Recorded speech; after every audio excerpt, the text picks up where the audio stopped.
She is in the emergency room. Good or bad?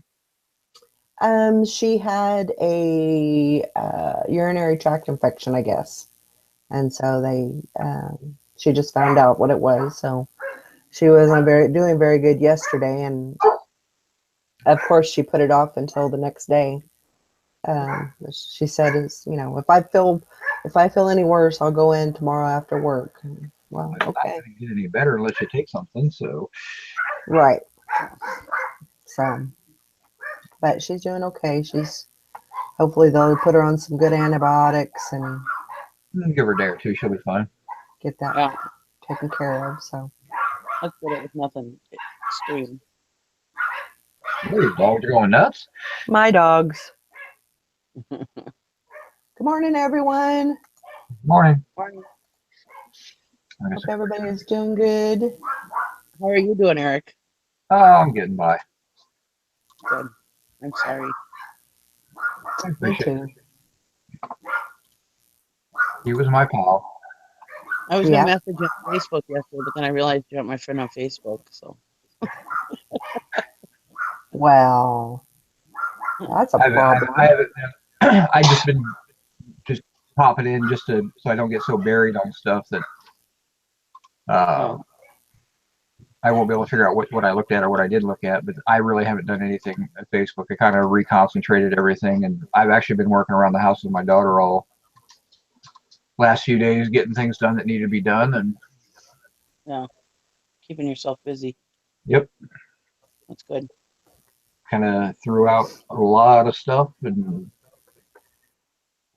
rearranged my entire eBay room so I actually can get into my my listed inventory, because it wasn't set up right, and now it's kind of set up a lot better. Had my daughter help me with that, and then I actually went through a lot of my giant death pile, and I'd been through all the clothing, but I hadn't been through all the other stuff and cleaned up a lot of things that were in there that just weren't, that stuff, where I'd bought a bunch at auction, and kind of the stuff that got thrown aside, it was, I don't think it's really worth a whole lot, and I'll just put it over here for now, and it kind of got buried. My trash pile out front right now looks massive, but that's all right. Feels good though, I bet. It's nice. I mean, I was able to, so when I redid my upstairs, I was actually, my couch was getting a little bit old and didn't really care for it, and I happened to catch an auction where somebody was selling this house, and this was like the best house I think I've ever been in, the most gorgeous house.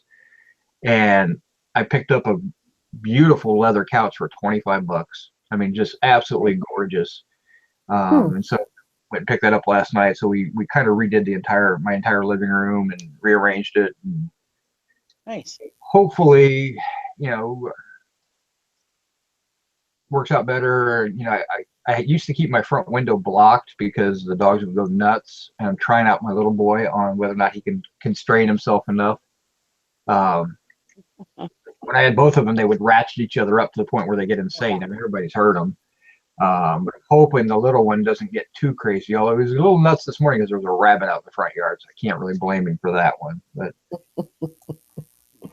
my dog gets that way too. Yeah, the other thing is I can let him come downstairs now, because Mason didn't like the stairs, but he would stand at the top of the stairs and whine incessantly if one of them was down here. So now I don't have to block my stairs anymore. That's a good thing too.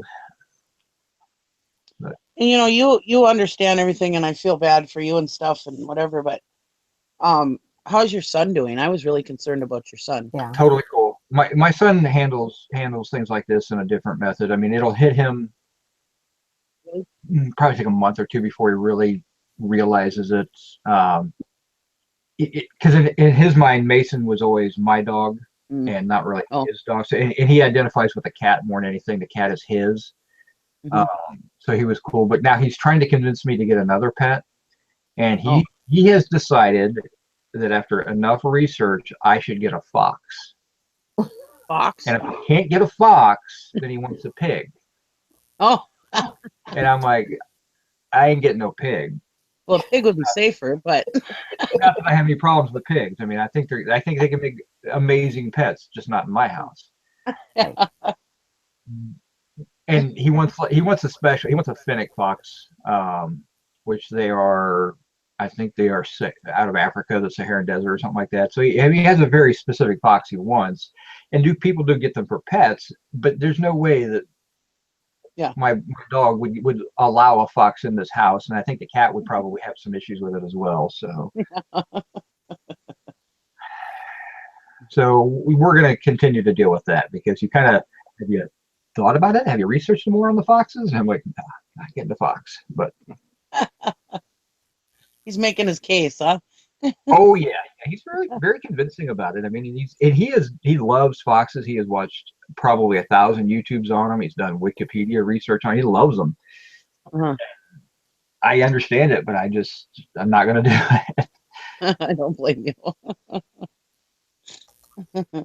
Yeah, we love to give our children everything they want and spoil them, but there's a point you got to draw the line. Yeah, My kids actually had a fox. My ex-husband had caught them a fox, and he had put it in a cage, and somehow that fox was sly and got out of the cage and ran away. But we had a fox for about 4 hours. I could get so I saw in the chat that Tim was talking about a coyote issue. I was actually out. I don't know if I told everybody. It was about midnight, and I heard and my dog started. I let my dogs out, and they went insane. And which is very unusual when it's dark out. They usually don't bark that much, and so I let them both back in. And I saw somebody walking down the street. I'm like, oh, okay, that's cool. And then I saw something following them down the street. So I'm looking out the window, and this person keeps stopping and looking around, and the animal would stop. They'd walk a little bit more, and the animal would follow them. And I got my daughter up. I said, "Is that a dog or is that a coyote?" And the more we looked, because it kind of came into the light, and I said, "That's a coyote." I said, "That thing is stalking that person." That's weird. Usually coyotes are scared of people. Well, I live in suburbia, so I mean it was kind of weird. And I've been reading my local Facebook page, and there's a river that runs really close to me, and there's a lot of overgrowth and things like that. And they've been talking about the coyotes were getting kind of bad. Get a little bit more bolder, so make sure you keep your pets in at night, things like that. So I opened the door and walked out. My neighbors had just pulled up, and that coyote was just sitting there staring at this person. And the lady saw me come out. She's like, "Do you know whose dog this is?" And I'm like, "That's not a dog, honey. That's a coyote." And she stops and she looks. And so I was eating one of those little Halo oranges, and I had about half of it left. So I kind of tossed it at her. Yeah. And it saw something hit the ground, so it came over to investigate, and she walked away at that point, and it ate the oranges, which is weird, but okay. And then it turned around and it went back the other way. And I'm like, that is a big coyote, because most coyotes are small. Yeah. This thing was huge. This thing was as big as my little dog. I mean, he's 80 pounds. I mean, it was a big coyote, very full, very nice coloring, but you could tell a coyote in the face. Yeah. So yeah, it was unusual. I hadn't seen one in a long time, and yeah, it was interesting. So we have a lot of coyotes here in the distance, and like I said, I mean, usually they're scared of other dogs and they're scared of people, and they just stay away, you know. So that's really odd that it was stalking that person. I thought that was extremely strange. I mean, it was a big person. There's no way that coyote could have taken that person down, but it was definitely different. I mean, Wonder if there was something wrong with it, because that's weird. I don't know. It was too healthy looking. I don't think there was anything wrong with it. I think it probably was just trying to see if they dropped something. Yeah. Food at it, or like I did, throw food at it to get it to go away, get a meal. So. Yeah. Huh. I mean, coyotes don't scare me. It concerned me because my cat likes to go out in the mornings, but I mean, I have a fenced-in backyard. I mean, it's with a 6 foot tall privacy fence. So I don't think anything's going to get back in there. Oh. I think if she goes out with my dog, so my dog would go nuts if something came in here. But I don't want to deal with the dog coyote issues and things like that. So it was just interesting. Of course, I love the movie Wolfen and the book Wolfen, and now I think about stuff like that as well. So scariest book I've ever read. Like I say, I'd be more scared of a wolf than a coyote, but usually if you have coyotes, you don't have wolves and vice versa. But yeah. We have coyotes here. Sometimes at night they sound like they're right outside my windows. I mean, I Hmm. know they're not, but sometimes they do. They sound like they're right outside the windows, and yeah, they get pretty loud at night sometimes. But I live out in the country too, so that's normal. Yeah. Yep. Yeah, that was my lamp I had up in my living room, and so I Yeah, cool. decided to bring it down, and I'm going to list it. It's a mid-century Mm, modern, yeah, 60s, early 70s, kind of atomic looking. It's got the fins on it that make it kind of looks like a satellite. It's got the orange pressed glass insert. I mean, it's a neat little lamp. You can light one, two, or three light bulbs with it. I've had it up in my living room for 4 years, I think. I only paid $2 for it at an auction. So Cute. It's really cute. yeah, the other thing is, I mean, it throws way too much orange. I mean, those are really deep orange lights, and so you get a very orange tinge to your lamp. So I hardly ever turn it on. I'm like, you know what, this is silly. I just need to, I was like, do I want to pitch it or do I want to list it? I'm like, you know what, I'm just going to list it. Because the shipping on it's going to be a pain in the ass, but yeah, um, I think it could actually be worth a couple $100, so that the pain in the ass factor goes down as the dollars go up. yeah, Maybe how exactly. that works. But That is. so I'm thinking in the right, and someone who's looking for it, I'm going to put it up for. I think I'm probably going to list it up for like, I don't know. I got to do a little research to see if I can ever find one like it, but I haven't yet. But at least $200, and then let somebody Oh make yeah. me an offer. But I might even go a little higher. It's a unique and rare lamp. Oh, I bet you'll easily get a couple $100 out of that. That's what I'm hoping. Just like I said, because the shipping is going to be, I'm going to get into dimensional weight shipping, so it's probably going to end up paying for like 35 or 40 pounds of shipping because of the size of the box it's going to have to be in. So it's probably going to be about a $50 ship. Yeah. Yeah.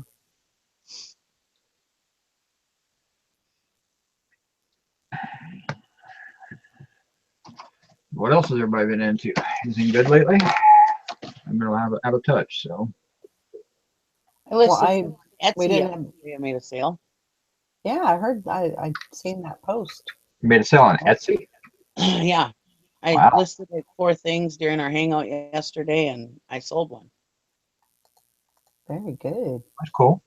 Etsy was a pain in the ass. I looked at it. I didn't really care for the way things worked on it. It just, I'm so used to eBay, and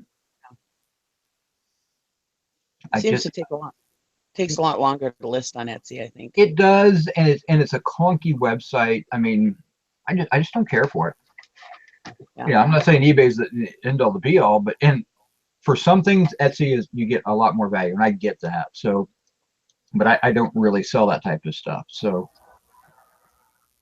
I and just kind of experiment. well, if it works, it works. I mean, that's the thing. Yeah, my daughter has a really good business on Etsy. She makes the shirts um, and stuff, and so she does really good, really well with the Etsy. I think she's had. She put a post up the other day. She had 600 sales in what is it, a year and a half or something like that, which is Mm, pretty good. She yeah, usually averages 2 to 3 a day. So, My daughter nice. does. She does crochet. hmm She does amazing things. Um, she does animal heads like they're a mount, hmm, and she makes them. She gives them away, or she has them in her room, things like that. And she could probably get several $100s a piece for these things because they're gorgeous. right. I'll run and get one. I mean, she's got two or three of them in her room. Let me go grab one. I'll show you what I'm talking about.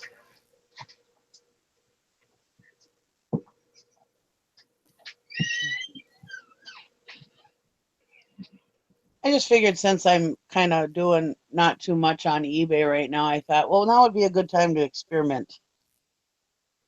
Experiment on Etsy and Bonanza. So That's the thing too, is, I mean, it may not work for one person, but it may work for you. yeah, You have to, oh my gosh, well, those are neat. It's bigger than me. Yeah, that is that's a awesome. good job. This is the ram. She did a fox. She gave it to my mom. She's got a rhino. She's got rabbit, a hare. She's doing a white goose now. It's going to be probably that big by the time you get the body of the goose and the neck that comes up. She hated doing it. This was a pain in the butt to do this type of work down here. So The problem with doing that stuff, I've been crocheting since I was 8. The problem with doing that stuff and trying to sell it is you never get what it's worth. You oh never no, get no. I mean no. she's got about $30 worth of yarn in that, if I had to A guess. Yeah, ton of And it. we buy yarn. I buy yarn for her at auction all the time. yeah, Because people sell just totes of yarn, and I can usually get it for $10 or $15 for 40 or 50 rolls or yeah. skein. Skeins. And what we do is I go through and I take out anything that's high dollar. So some of the alpaca wool and things like that, and I can make money on that. And then she takes the rest, and she's got about 7 or 8 totes of yarn, so she can do pretty much anything she wants. She never has to pay for that. But there's about $30 for the yarn if she had to buy it. But she's Yeah. probably got about 40 hours worth of work in that. Oh, probably, yeah. At least. I had to make a guess. I mean, I don't really know. I mean, making the body is not so hard, but it was doing that fringe work took a long time, and she was hating life doing that one. So, I mean, that one's a little rougher, but I mean, most of them don't have that fringe work. So she probably has an average of about 25 hours into them. Is she going to get $500 to kind of make it worth her while? Probably not. But Yeah. not many people make this. This is a very tough pattern and a lot of dedication into them. But I think she could probably get a couple $100 out of each one. Yeah. If Oh, she yeah. wanted to sell them. But she's not a big seller. She doesn't like to do stuff like that. She likes to give her stuff away. Yeah. She takes requests and she makes things. Someone says, she's got a little Groot in a pot that she made for somebody, and it's really cool. She does all kinds of stuff like that. So I make a lot of in the winter. I mostly crochet in the winter time, but I make a lot of hats for like the Hope Lodge down in the cities. They gave me a place to stay when my mother-in-law had cancer and had to go down there for treatments. They gave me a free place to stay down there. And if I wanted, they had a shuttle to and from the hospital and everything where my mother-in-law's at, so I didn't have to find parking or anything. And so yeah, I like to whip up a bunch of cancer or hats for cancer patients and stuff. And like if I'm out at the thrift store or whatever, I grab like cross stitch kits and stuff. mm-hmm. And the ones that aren't worth anything, I just send to them, and so they have stuff to do. And it's a really nice, if you ever want to support something, it's really a good thing to support because like people can, and they're all over the place, these Hope Lodges. People can go there if they only have just a day appointment or if they have a couple appointments during the day, but they're spread out. They can go there, go to their appointment, come back. They'll give them a place a day room where they can go and sleep and take naps or whatever, and then they can go back and they have the shuttle that takes them back and forth. So they're pretty good to the patients, and it's all free for these patients. Well, it's paid for by your donations in your hospitals, and Right. Yeah, if you think about it, I mean, you got a cancer hospital, you want to make it the most important. You want to go there, and you get the little amenities, and the amenities can actually make a big difference in which hospital you choose, and not to mention if it's so relaxing to go there, it's definitely going to help.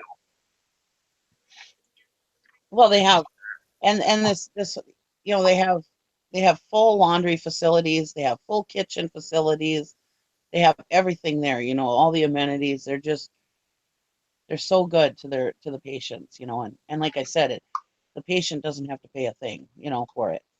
So it's pretty nice. And like I said, I wasn't the patient, I was the caregiver, but they still, even though my mother-in-law wasn't going to be there, free place to stay many different times. And because we had to go down there quite a few times at 3, 4 days at a time. And they gave me a place to stay, which saved me a ton of money on motel fees. So Yeah. Always good. yeah, every chance I get, I try to give them something, money or whatever.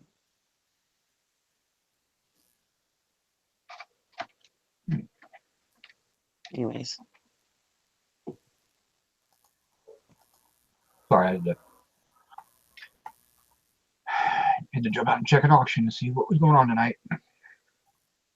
Yeah, I got auction tonight too, but I don't know if I'm gonna go. There's a big auction this weekend, a school auction, so I think I might just save my pennies for then. Well, I went to this auction a few weeks ago. It's where I bought some machinist tools and things like that, and they had pictures of a lot of other stuff, and it wasn't at the auction. So I asked the auctioneer, what was going on? Why didn't they have it there? And they let me know that they didn't get everything on the first trip, and they're going to have another one, but it's totally, the problem is the family's out of the area, and so what they have to do is they have to wait till the family comes back into the area so they can actually go and pick up a next load. And so I'm always checking because there's some really good items in that they pictured that I really think I can make some good money on if I can get them at the right price. I just got to wait till they show back up, and unfortunately they're taking forever getting things to show up. So I'm not going back to this auction until they show back up, but it's a good little auction. Yeah. But you got to check it every Thursday night.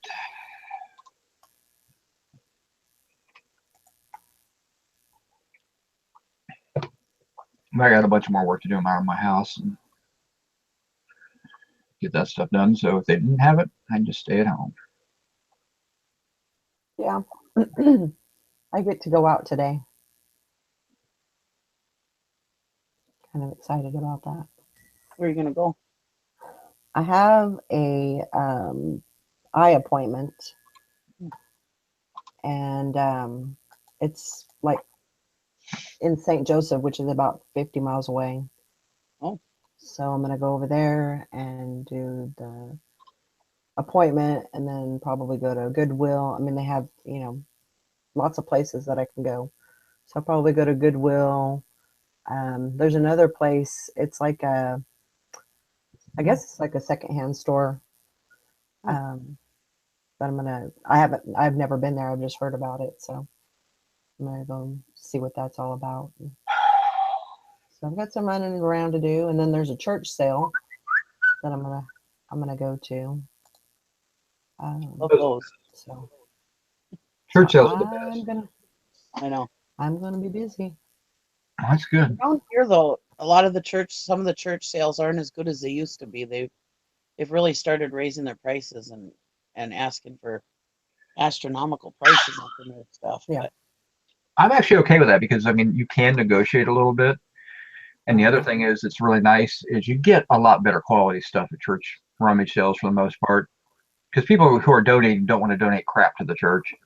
yeah, They don't mind giving their crap to Goodwill or something like that. But when it comes to the church, they're maybe a little bit more reticent about, hey, I don't necessarily need to donate this. And usually the clothes you get have been laundered already.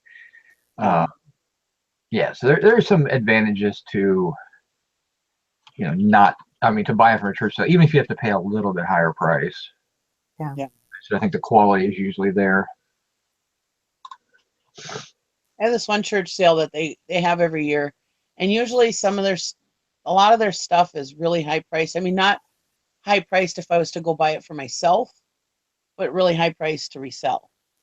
But then they have at 1 o'clock, everything goes 25% off. At 2 o'clock, everything goes 50% off.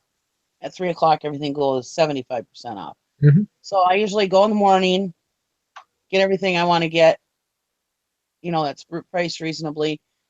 3 o'clock, I go back at 75% off and get whatever's left that I wanted, that was still there. Yeah, I don't usually, when it comes to getting rid of things, like I said, I think church sales, you get a little bit better stuff, but like for me, I donate to Goodwill, I donate to Salvation Army, and Volunteers of America. Those are the three places I'll take donations to, and it all depends on where I'm going at the time, because they're all three in different directions. So if I've got a load to donate, and I happen to be going towards whichever one I'm going to, that's who gets it. I don't really discriminate. I don't really care. But I don't donate crap. If it's crap, it goes into my garbage. Yeah. So, and I'm talking about just garbage stuff. If it's clothing and it's decent, I'll donate it. If it's not worth selling. I got rid of a bunch of electronics yesterday that were really not worth a whole lot. but they really aren't. They weren't in the greatest shape. And you know what? I just put them out, and I'll let the scrap guys, and they've already picked them up. The scrap guys will get them and scrap them out from the metal, and I'm totally cool with that. I don't care. I used to sell those things as parts only, and it's not worth the hassle of packing them up and shipping them for the money you get for a parts only thing. So, but when I pay so little for stuff, it's easy to it's not too bad to do that. And it's really helped me reevaluate a lot of stuff that I had here that was just staring at me. And it's actually made I probably cut my death pile in half over the last few days. Things that I've got listed ready to go. I got drafts on 35 or 40 items now, and I just got to take the photos, and the stuff will be up. So, and then I got my bubble wrap finally came in the mail yesterday, which is good because I need it today. Yeah. I was totally out. I don't usually run that low to put a double order in. So I got some coming now. I got some coming in a couple of days. You definitely need it when you sell that lamp. Yeah. That lamp's going to be fun. I'm glad I hung on to it. I mean, it's all original. Yeah. It's just going to be a pain to ship. That's when I sell the big high dollar stuff, I stress myself out like, oh God, why in the hell did I do this to myself? And then all of a sudden you look at your profits like, that's why. Yeah. I paid $2 for it probably 3 years ago, maybe 4 years ago. I can't even remember. And I know I'll be able to sell it for good money. So like I said, it's unique. I've never seen one like it. Yeah. Well, I bet the least you'd get is 200 for it. Yeah, I'm pretty sure I mean, I probably listed for higher because I just don't know. I just got to do some research on it. It's just easier to, I mean, I can guesstimate a price based on style and things like that, but I'm not real sure when it was made. I go by 70s because of the orange. That's typically late 60s, early 70s. That burnt orange, and what was avocado green was the other one. Those type of flavors is mainly 70s. If you grew up in the 70s and you had shag carpet, it was one of those two colors. Yeah. So, and the wood, it's got that wood look to it, which is, I believe they're teak. Yeah, it looks like teak. So, that's actually really nice wood there. Yeah. What are you doing, Val? What do you mean? Oh, looked like you were like, whoa. We're gonna hear somebody in the audience like, whoa! I figured since I'm not doing too much on eBay, I figure I'd do experiments on Etsy and Bonanza just to see. Yeah. That's what it was. Yeah. I'm not hitting my eBay hard till I get back from Pennsylvania. So Yeah. Well, you already said that, so. yeah. So it's gonna Hey, be fun to do a little experiment. Craig found a Brother QL570, which that is my backup. I have a 550 that I use, but I found a 570 for under $10 at a thrift store, and I bought it and tested it. It works fine. So that's my backup label printer. The Brother label printers are the best deal when it comes to printing your eBay labels. You get them so cheap, and the label refills I buy from Amazon, and I pay $8 for I think it's 150 feet.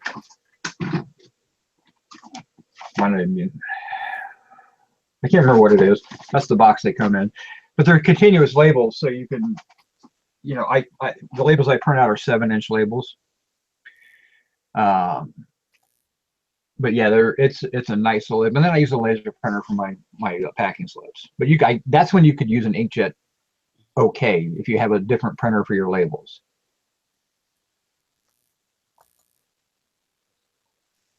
But you got to find them. I was gonna buy a laser printer, and then because my printer had went out and I needed a printer, and my daughter decided to surprise me one year for Christmas. So it probably wouldn't have been the first printer I bought, but she bought it for me, and she was pretty excited about it and whatever. She put a lot of thought into it. Was it a label printer? So anyway, no, it's just a regular inkjet printer. But I get my labels off of Amazon, and they're two per page. I have those. And yeah, and they work really good. Yeah, there's nothing wrong So with I doing that way. can't But with for the a printer because if you have a laser, you can do it that way and still be pretty economical. That's about 7 or 8 cents a label. And there's nothing, yeah. like I said, my laser printer is perfect for those type of things because I can single feed in. And so I can single feed the label in and I don't have to mess with pulling the drawer out or changing it or anything like that. Um, and I know how to set it up so it prints on the one label, and then I cut that off, and then I can actually still single feed in a half label, and it'll still print it with no problem. But I found that the little brother is actually really nice, and it's sticky, and I don't have to mess with it. But yeah, if you're gonna do enough eBay, the minimum you got to have, I personally think, is a laser printer, just because of the amount of printing. The grouchy reseller. Well, my husband figured out the Morning, Jim. the labels I have are like 2.5 cents per label or something like that. So pretty cheap. Yep. Actually, I mean, you can do it. There's lots of different ways to do it. It's just what you get to the point where you're getting, when you send out 15 or 20 packages in a day, a label printer is really nice. Yeah. It's just click and you're done. I mean, no taping, no. I mean, even though you get the big sticky labels. Go ahead, Jim. Hi, Jim. We can see you. Take your mute off.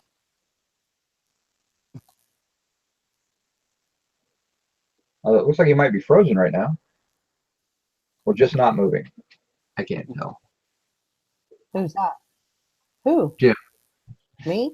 No, Jim. Oh, okay.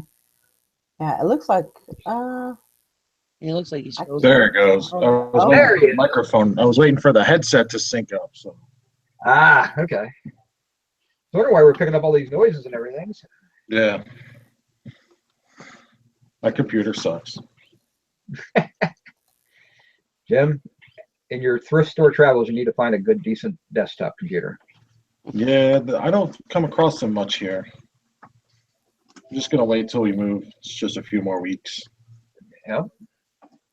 Our thrift stores don't allow computers or electronics. Yeah, Most of the time they'll pull the hard drive out if it hasn't been taken out, and then they'll sell the rest. yeah. Usually, what I find is so old, it's not even worth. No. It might be worth. It might be worth like $5 for the case, but that's about it. I look for anything Windows 7 and up because Yeah. I can use a Windows 7 computer. That's still decent. Right. Even if they are older. I mean, that's what both mine are on Windows 10, but just don't buy a Mac. Yeah. No, I stay away from Mac.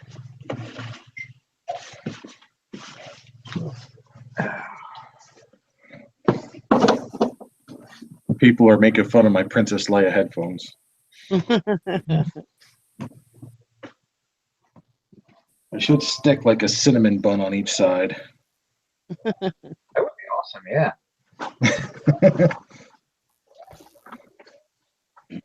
The problem is it looks like they look like they're it doesn't look like regular headphones, it looks like a giant head clamp.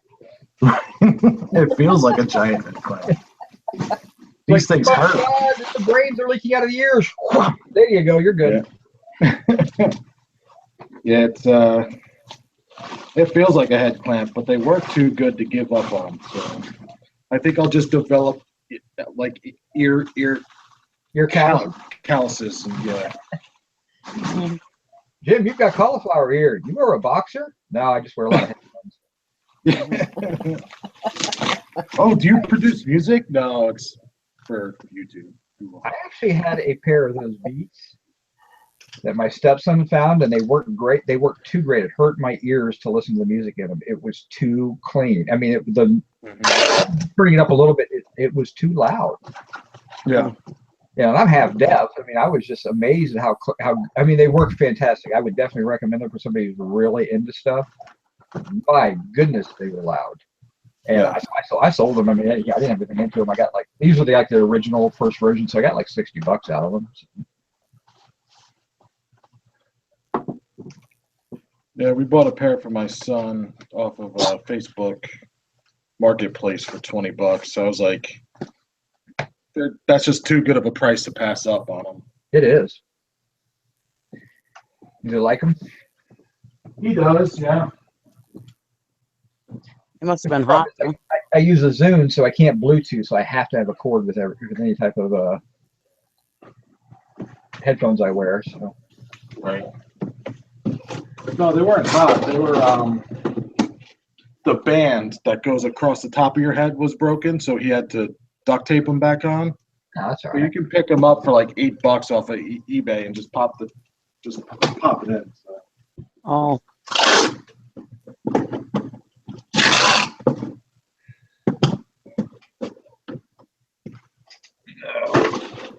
Maryland Magic Craft because there's a lot of fake beats out there. Yeah, There are.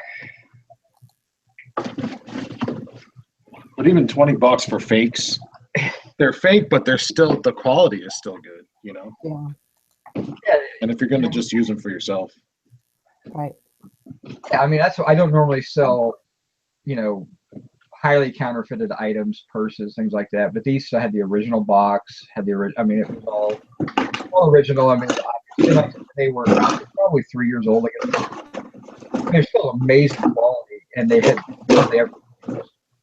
and so I was like, you know what, heck with it. I'll just move them. And I love listening to music, but I'm not a big headphone wearer. So. That's nice thing about having your own house. You can just crank it up if you want. right? I do have a chance to buy an auction that's coming up next week. Something I've never seen before. It is a boombox that has a built-in LP turntable as well. Hmm. I have never seen one. No. I don't know. I can't find it. It's a Sharp, and I can't find it on eBay. What kind of model it is? I couldn't even find it on Google. I can't see the model number in the picture, but I've had other boombox turntables. I didn't know that was a thing.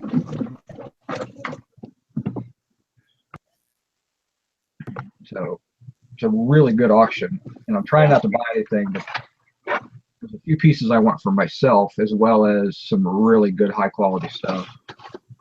But the prices are already going up, so I have to kind of wait and see what it goes for. And I got a huge bill I got to pay it this month. I got to pay my tax bill for my house. So I have to think about what I spend money on.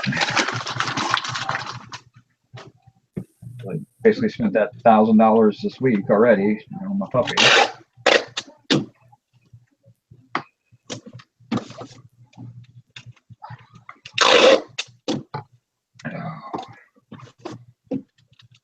Well, I've done really good. I don't know. It's probably about 2 weeks ago, maybe.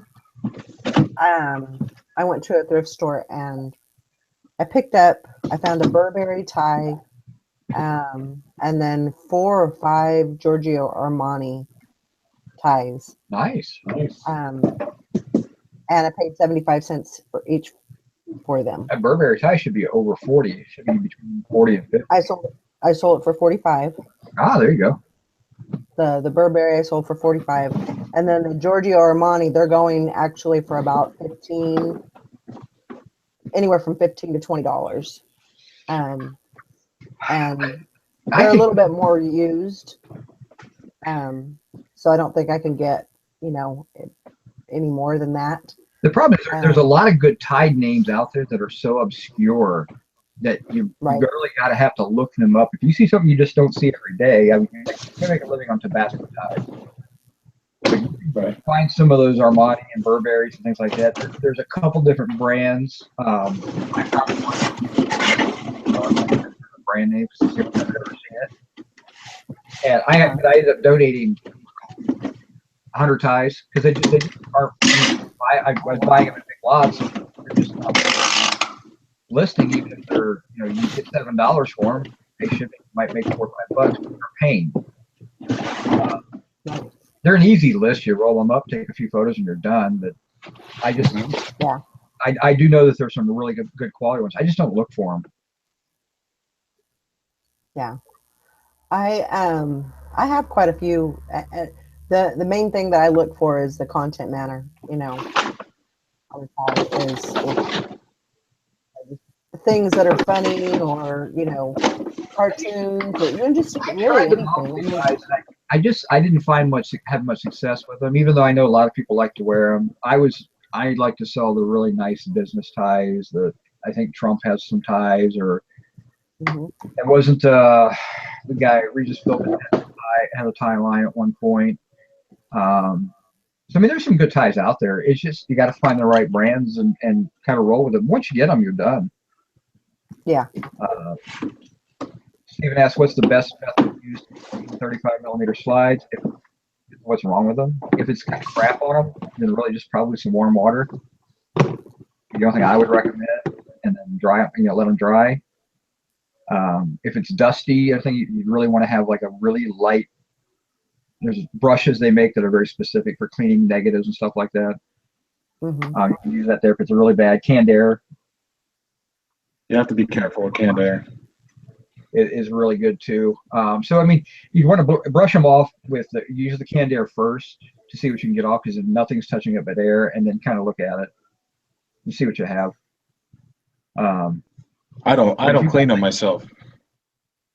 Yeah, I don't. If you can't see them, if they're that bad, then maybe you try it out on some of the other ones. Some ones you can tell aren't really very valuable, and figure out your own method. But if a lot of times mold gets on them, and they're done at that point. The mold's already eaten away at what the image was. Yeah.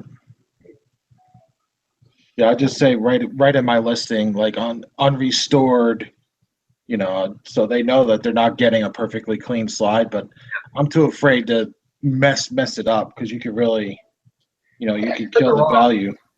you put the wrong stuff on it. You can melt the slide. You can wipe that emulsion off, and then you have just a piece of film. So I mean, if it was something really valuable, I wouldn't touch it. I said I might take a little bit of canned air and blow some dust off of it, but that would be about it. But that's even a little harsh if you think about it. I'd rather use something else. If you don't have much into your slides, then it's not a big deal.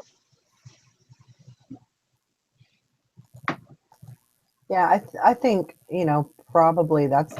I mean, I would be worried about damaging. If I was trying to try and clean it. It's just I don't know enough about them, so I would probably just put that in the listing that they're not.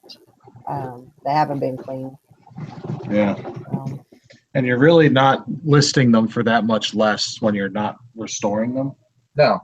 right. Because somebody that collects slides, they would appreciate that, all right, this person obviously, is not comfortable with doing that. I'll buy it, unrestored and do it myself. Right. Right. Yeah, it's just like anything else. I mean, I'll wipe the dust off of that and make sure it's clean. But that's something you can clean.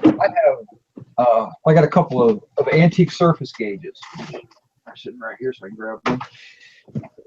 That I picked up. Got a maker's mark. Really part of that is after I wipe the dust off. January. These are for layout work when you're doing metal work and stuff like that, or Right. Things like that. These are obviously they're made by this guy, whoever made them, but they're dirty. I'm not going to clean them because you're going to take off all that patina and everything, and someone may want that. Now, if they buy it and they say, you know what, I want to use that because I want to put it in my antique tool collection, great, let them clean it. I don't really care. But I don't clean her to that type of stuff just because it's the worst thing you can do. Yeah. You don't clean antiques. You don't clean. Let the person who's buying it take care of that. And some stuff I'll do like a light dusting, but otherwise, yeah, let them clean it themselves. Right. Yeah.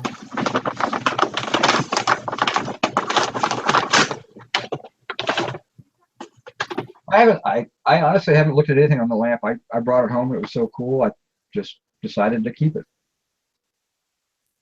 So I don't know if there's a name on it. There might be. I might have to do a little searching on it.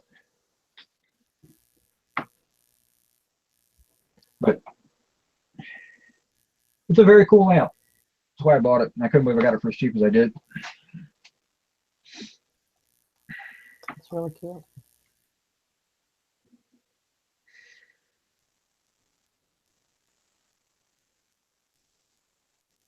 Hmm.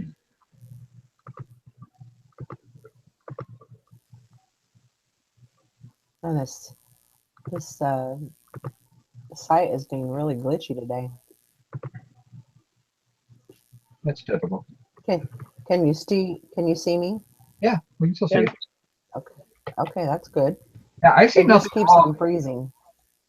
I see nothing wrong from your end, or from my end here. Nobody's freezing or anything like that. I mean, you still have the boxes at the bottom. I do. Okay. Yeah, everybody's there today, but it just keeps on freezing. Oh. I don't know.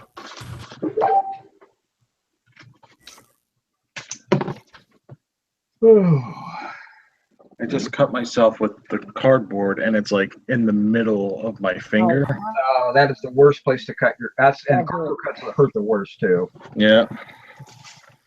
Nobody said reselling wasn't harmful to your health. That's right, man. You know, you can file a workers' comp claim, but I'm going to bet that your employer hasn't been paying the workers' comp insurance. No. That bastard. This employer hasn't been paying his own personal health insurance. Yeah, I'm going to have to look into that again next year. I'm just curious how it's going to change. Yeah. They dump them over here. At least I understand that process. It's a little concerning as a self-employed person. Well, as a single person, because I don't have to cover my son, my son's covered under Social Security and Medicaid and all that. Yeah. Because he's disabled. But for myself, it shouldn't be terribly expensive, except I have some risk factors that I need to get addressed. So, but if I mean, I don't have anything terrible. It's just, high blood pressure. Yeah. Gonna have to deal with that, but it shouldn't be. I mean, I shouldn't have to pay too much. I don't qualify. The nice thing is I've noticed that when they ask about tobacco nowadays, they're not asking about tobacco, they're asking about cigarette. Right. Which works for me because I don't smoke cigarettes, I smoke cigars, but I don't do that. I smoke maybe one a month. So right now I don't even really qualify as tobacco users.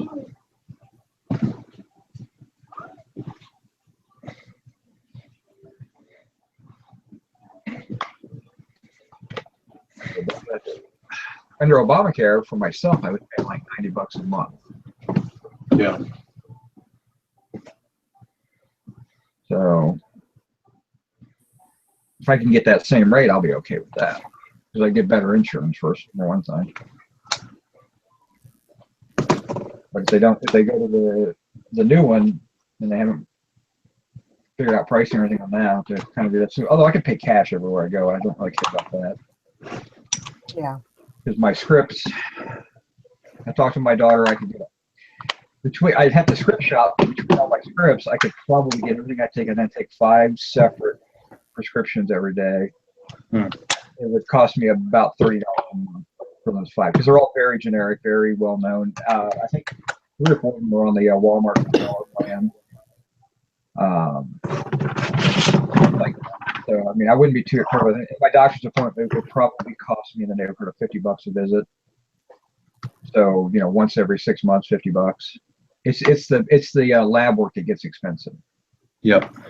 I get lab work done every year, so that would be pricey.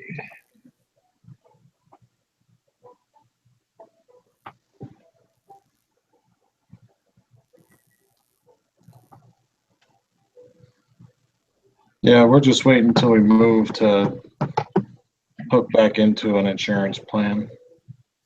Yeah, it's going to change. Yeah, I mean, we got insurance to start the year, but it was like now we have to change doctors. Some of the stuff that I was prescribed by my previous doctor isn't covered anymore, and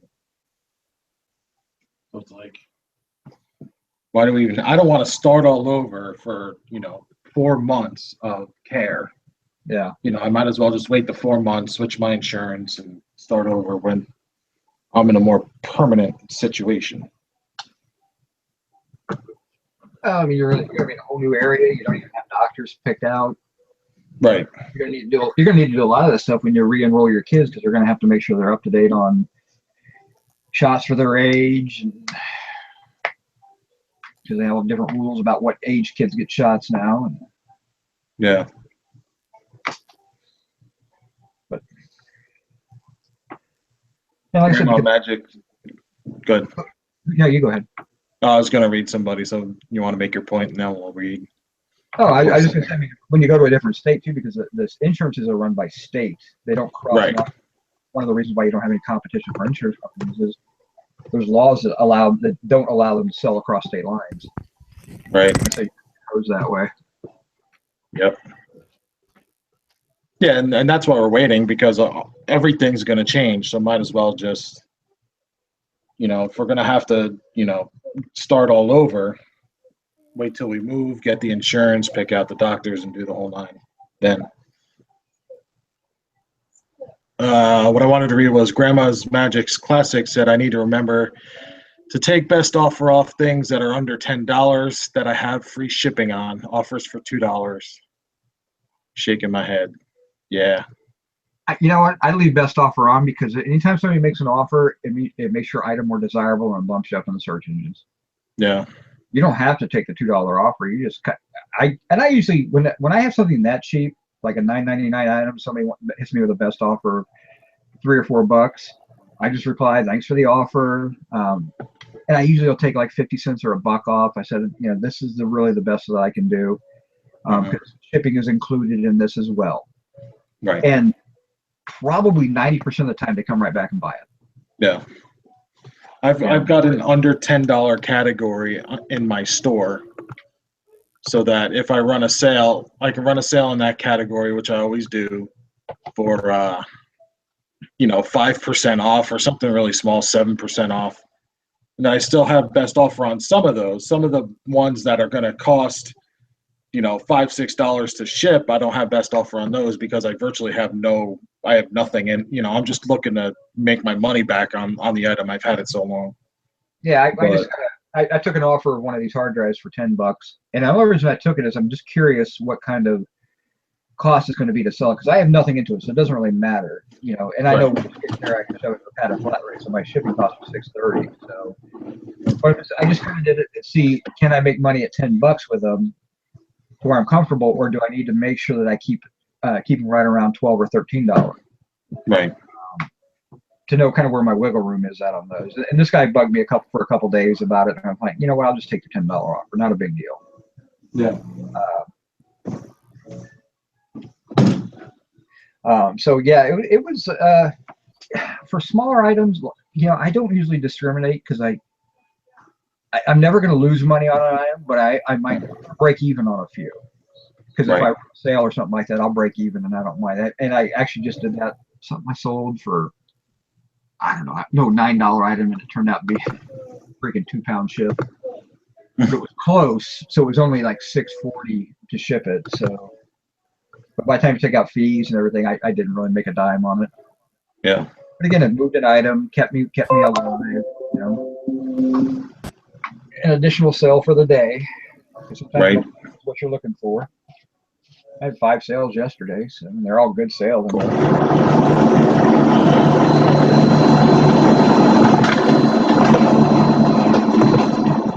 I forgot Jim was taken off. Yeah, I don't know how loud that is over the air, but it's pretty loud. Very loud. Like I said, it sounds like a jet engine. Yeah. Apparently, Nikki's in Egypt now because she's walking to the pyramids. I'm walking down my driveway. Val's having trouble. Yeah. I'm just walking down my driveway. Did you have you got a little bit more stuff packed up, Jim? Yeah, we actually sold off some stuff. We sold our coffee table and end table set, a couple of patio chairs. Did you get rid of the not yet? No, not yet. we're gonna picture that this week, I guess, and hopefully get it out next week. You're making the kids call out their stuff to make sure you're not moving anything they don't need or want. No, we haven't even started on the kid stuff yet. So Aren't you moving like on the 9th or something like that? 19th. 19th. Okay. Yep. Yep. So we've still got some time, but the bedroom set is the next big thing to go. Ashley's actually upstairs, I think, working on packing stuff now. See, I'm not allowed to pack. That has been taken away from me after like several moves of her broken collectibles that I packed up. See, I do it the simple. Broken stuff. I mean, I pack collectibles pretty easy, but I don't have a lot to pack up for that type of stuff. But I can pack a house, believe me. Yeah. The problem is I'm really, really bad at marking what's in each boxes. And so I have it's like a surprise. Oh, this is what was in here. You know, I never realized what I packed where. Like my entire garage, I've got about 3/4 of the back wall that has shelving on it completely full, and then I have boxes stacked on the side wall that are probably 6 foot deep all the way across the back wall that I have zero idea what's in them. Yeah. All I know is that I bought them and they were in my house before. Couldn't tell you. I know where all my books are at. My books are in a different type of box. So. But I've got 17 boxes of books that I've never brought into the house. Yeah. One set of books out there I really need to get out and sell because it's a set of, it's like 1860s Shakespeare complete set, nice leather bound, gorgeous set that's probably $200 or $300.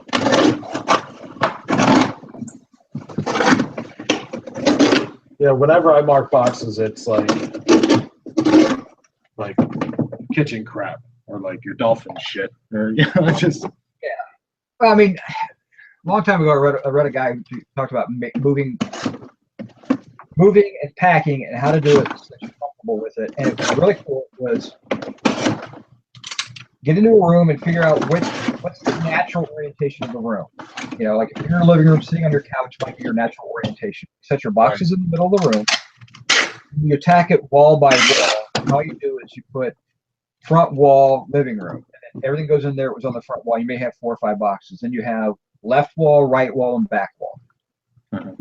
So that way, when you get into your new place, you put your furniture in. That's going to how you're, because then it's okay. Here's the furniture. There's the front wall, left wall, and the back wall. You can put those boxes right there. So then it's very familiar for you. When you're packing it, you can put it back exactly the way it was before, and then now you don't have to worry about it.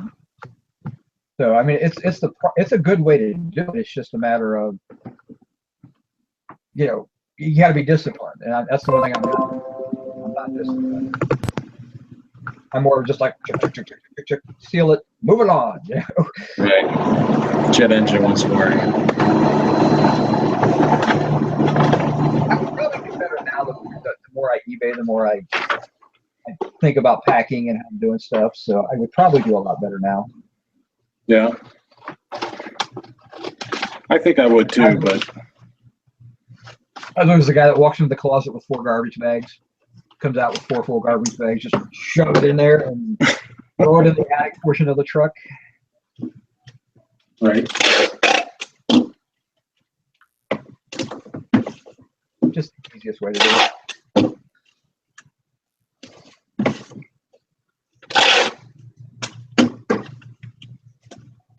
Yeah, for this last trip down to Alabama, I was all set to just throw a pair of jeans in a Walmart shopping bag, and a pair of underwear and socks, and yeah, when I traveled, I always had. I usually kept a pair of work, dress pants, a dress shirt, underwear, socks, and some extra toiletries that I had that bag in the back of my car all the time because sometimes my trips would turn into an overnight trip and I hadn't planned on it. But right. Even when I was going to be out for 3 or 4 days, I would have a small little suitcase of stuff. I mean, I can pack like for business and everything. That's so easy. I mean, because especially when you're casual business, when it's polos and stuff like that. Yeah. And I said very rarely that I spend more than 2 nights in any one place. And I might be gone for a week hitting other spots, but yeah, for overnight travel, I'm good. That's easy. I can get myself and Luke into a small gym bag, and that's all we need. Yeah, I'd much rather travel light than just like, I mean, I forgot my toothbrush, so I ran into Walmart and grabbed a 99-cent toothbrush. Like, yeah, to me, it's not the end of the world if I forget something. But some people are like, I gotta pack everything. They like triple and quadruple, and they check it, over and over, and it's like deodorant's what, $3? Like, not the end of the world. You end up having to go to the store and buy a couple of things. Hell, I mean, you could buy a whole brand new outfit while you're out. Yeah. Yeah, I don't. I'm a woman. I have to pack everything. Yeah. But you're spending a lot of time like just going over and over and over. It's just like it's $3. You forget it. Oh, you could buy a shirt for $5. I went to a job interview once and realized I hadn't packed my shirt. Yeah. Ran to Walmart, grabbed a dress shirt, threw it on, and landed the job. So I mean, it must have looked good enough. When I first moved to North Carolina, I got a job at Alltel, which is a cell phone provider that's no longer in existence. And we had just moved in. I told them over the phone from Florida, I was like, yeah, I could start on Monday. We're leaving, I think it was Wednesday. And we got into town here Friday, and by Monday, I hadn't found my pants. Like, I found like jeans and stuff that I could like wear, not to work. But I hadn't found like a good pair of work pants. So I just ran to Walmart and picked up a pair of, $10 khakis. It's like, yep. It was funny because on Monday I was like, I'm going to be a couple minutes late. I know it's my first day and this looks really bad, but I don't have any pants. And he was like, no, go get pants.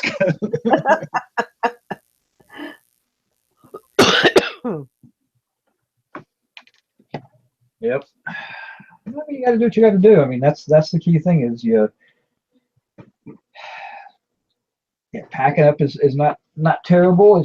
It's the unpacking that usually thinks it's okay to pack and get moved. And once you get to the new house, everything is fresh and new.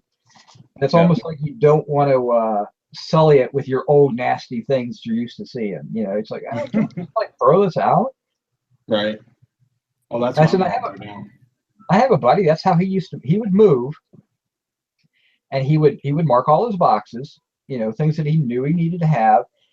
And what he would do is he would unpack what he needed as he needed it. And he said, if I have stuff in boxes after a year, I throw it out. I don't even open the box. I just pick it to the dumpster and I pitch it, because if I haven't needed it in a year, I don't need it ever. Right. And that's kind of how I'm thinking about my garage. Once I clear out enough space to actually get around to pull all that stuff out of there, I'm going to open it up because I don't know what's in it. Because I know I'm missing a couple boxes of Christmas stuff, my old Christmas stuff and things like that. So I don't want to throw anything out that's older that I don't know. I would normally look at anyway. But if it's got just generic crap in it, it's going in the garbage. Or donate. I might donate it if it's decent stuff, but I don't need it.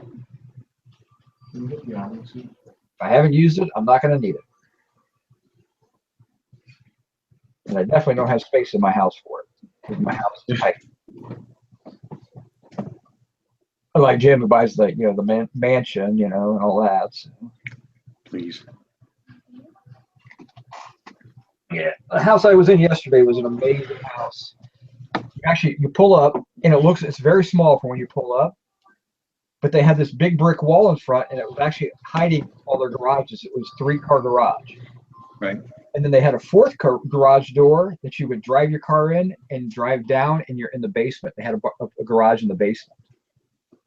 You walk through there, and that's the end of the house. You walk in there, and I literally walked 5 more rooms that are totally underground to go get where this couch was stored at. It was in the theater room. There, and that's the end of the house. Walking there. All right, Dusty, figure this thing out, this YouTube thing out. I know you're having trouble with it. Look what the cat dragged in. Look at all y'all. Oh, Hi, Dusty. it's like the old gang again. Did you shave? No, I just Did you got shave younger. this week? I got younger since yesterday. Yeah, I actually did. I didn't realize how bad it was. This is, Yeah. it's one of the joys of being self-employed. And that was something I struggled with for years when I had a real job, was shaving. Like my dad, even when I worked for my dad, he was a little bit of a stickler on that when at the UPS store. So I had to keep a razor and shaving cream in the bathroom there because I just wouldn't shave. And like maybe every fifth day I'd get to work and he'd be like, really, dude, go in the bathroom and shave. You look horrible. So I'd get in there in the sink and shave. But no, I hate shaving. And so, but I was looking at it yesterday and I was like, okay, it's really bad. And I'm so lazy that I didn't actually shave. I just take the, we call them the hedge trimmers, but the hair clippers or whatever. And I put them on the lowest thing and I just go, and that's my shaving. When you first popped on, I was like, "Oh, Dusty shaved. He's going somewhere nice, so he's trying to get some." No, I was standing there yesterday. I was looking in the mirror and I was like, ooh.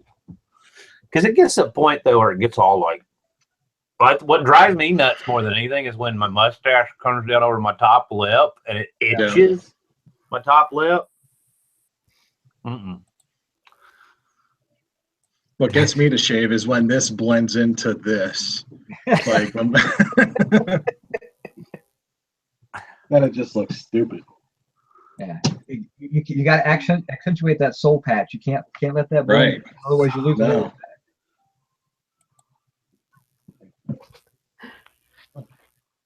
What is Nikki in a haunted house? What is she doing? She was at her house, so maybe it is a haunted house. You going through a maze in a house or something? She was I'm like in my house. and I went walked down my driveway and back. oh, okay. Now I'm in my house.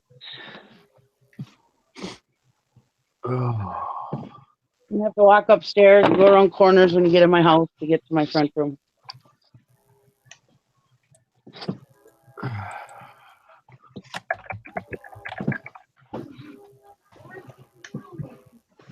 Train. So yeah, it was. And then I have this habit of once I do all that over the sink, I always clean it up because it drives Tristan crazy. Don't leave your what do y'all call them? Your face pubes. Face pubes. Don't leave your face pubes in my sink. But I have this really bad habit of getting the toilet paper and cleaning it up the sink up really quick, and then putting it in the toilet and then forgetting to flush the toilet. So yeah. Looks like you killed a giant hairy spider sitting in your toilet. Yeah. I used to actually, when I shave, I'll use shaving cream and a good razor. And I used to actually, when I wasn't lazy, I used to actually do that in the shower. I had a mirror hanging in there and I don't know where those days went. Those were the days also though where I'd be like, oh, it's 5 o'clock. It's time to get up. And, I don't do that anymore either. Yeah. I know my husband can't have anything but his mustache. And because if they ever had to have like a respirator or something on. Anyways, but in November it's no shave November for hunting, so they're allowed to grow it out. And oh my god, I hate it. Just shave, would you? I haven't shaved off my mustache and beard since about 1980. 19 what? 1988 or 89. I've had at least the goatee mustache or the combination or the goatee. I've had that going on since about 18 years, maybe 20. Yeah, I did. I have had the beard out as a full beard and wore that for a while. When I worked as an undercover investigator, but you know that would be different stages. I sometimes have it really nice, or sometimes I let it get a little scraggy, depending on what neighborhood I was in. But yeah, I've been wearing this like this since probably about 96.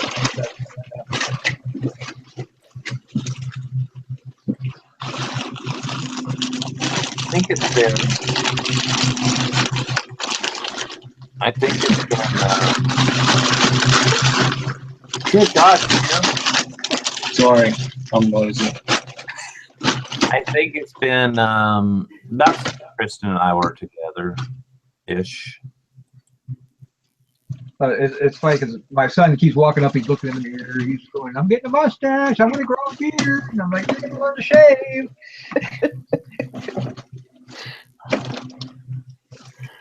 He's all about growing that beard mustache, so I'll let him have the mustache. I'm going to teach him. He's got to learn how to shave. Can't have the beard until he's out of high school.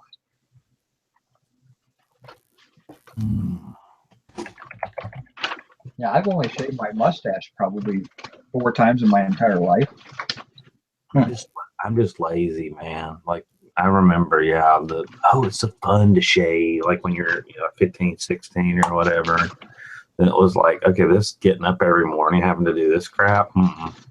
Yeah, well, I'm going to get him a decent electric razor and teach him to shave with an electric, so he never has to worry about a blade. I can't shave an electric though; it burns my face. I can't. No, I haven't used it. I used an electric when I was like, of course, that's the one your dad buys you when you're 13 or whatever. And this is a Norelco. This is what your father used and your grandfather used, and and it's like, and I had one for a couple of years, and then I was like, no. And I discovered like real razors. I used to pay and the ones at 4 blades and had the little rubber tips on them and everything, and they're like $30 for 4 or whatever. And I got to the point where I really give a rat's ass about because they don't shave you any better than the other one out there. So I actually ordered my razor blades off today. I paid $20 for 200 blades, and they're double-sided blades that you use in the old school. Flip the thing open, and you drop the razor in. My razor was made in 1940, and so that's what I use. And it's so cheap. I replace the blade once a week, once every 4 days, whatever, because I only shave once or twice a week anyway. So I've always have a really sharp blade. And I do use a brush for my. The only thing I spend any money on is my shaving cream. I actually have a shaving gel, and I use a brush to foam it up, and I use the brush on my face.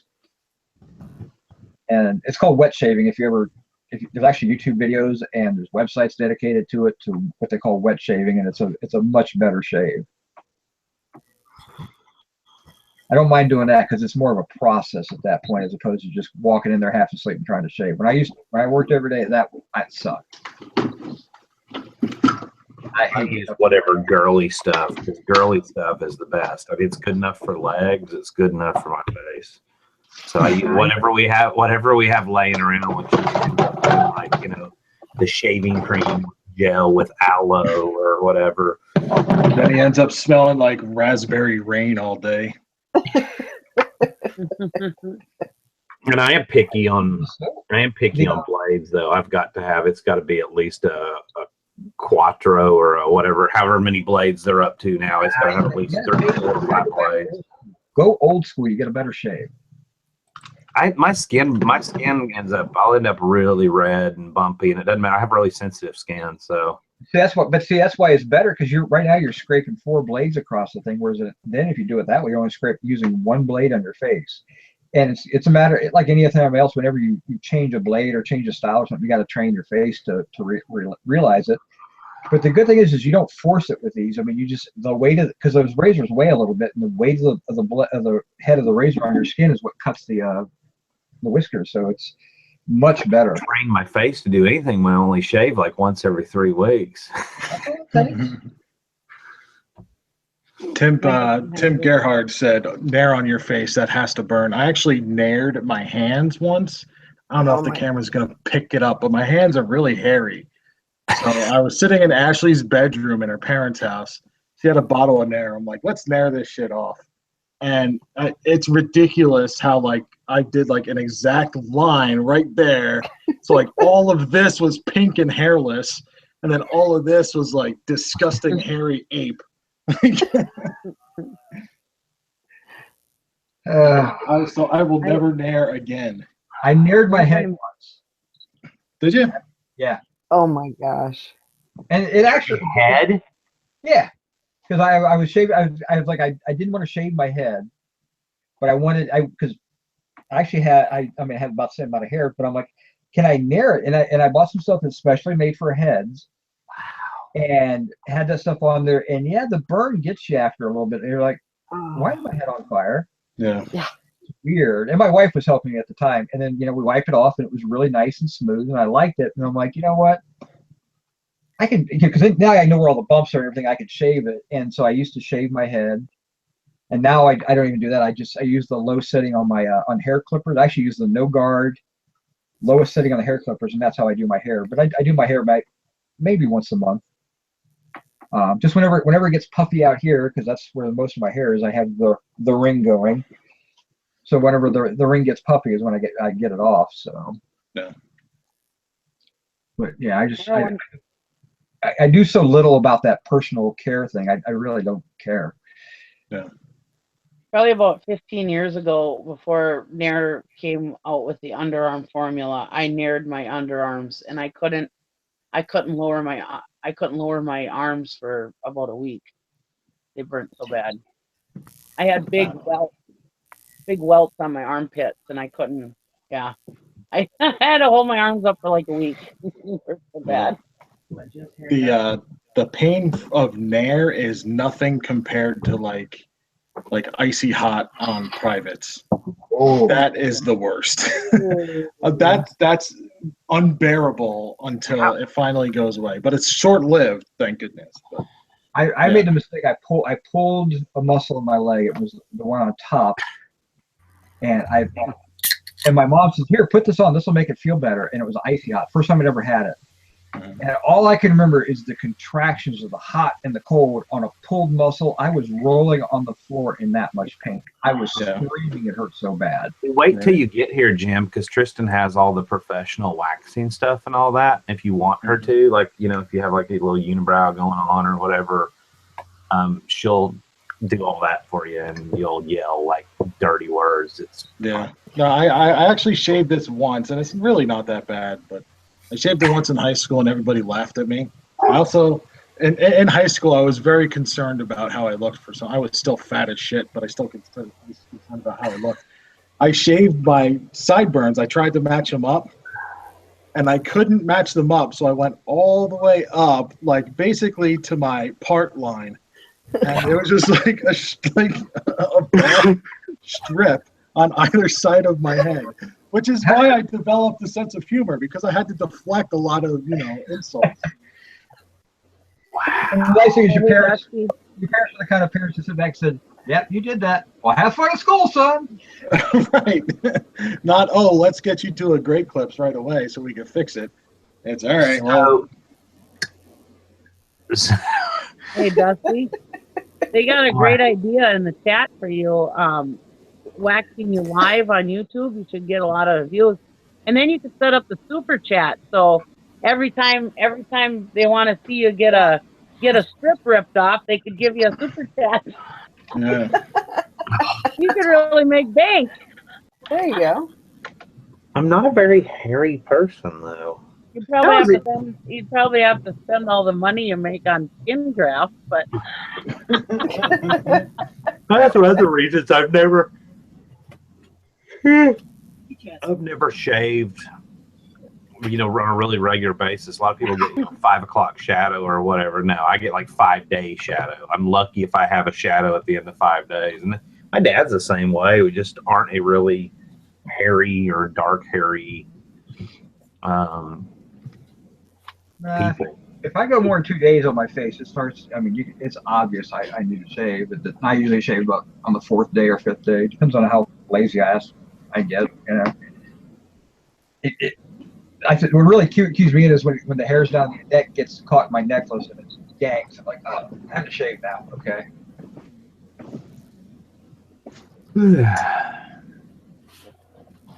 Yeah, my son's kind of. I mean, he's got the unibrow going right now, so I got to fix that.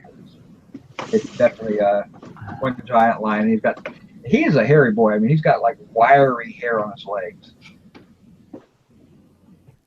as I call my little Sasquatch.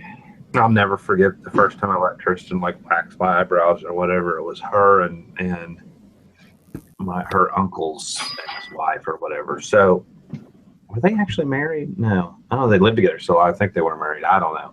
And she had a salon in her house and all that. And they're like, hey, let us do your eyebrows. I'm like, okay. Like, we're just going to do right here. And then we'll do up a little bit under here because you have really like dark arches or brows, deep brows or whatever. So I guess if they got up under here, then it made me look a little less angry or what. I don't know. So, and I'm like, ooh, that feels good. You know, they're like, okay, lay your head back in the shampoo bowl. And I'm like, ooh, that feels good. And I can hear them both snickering.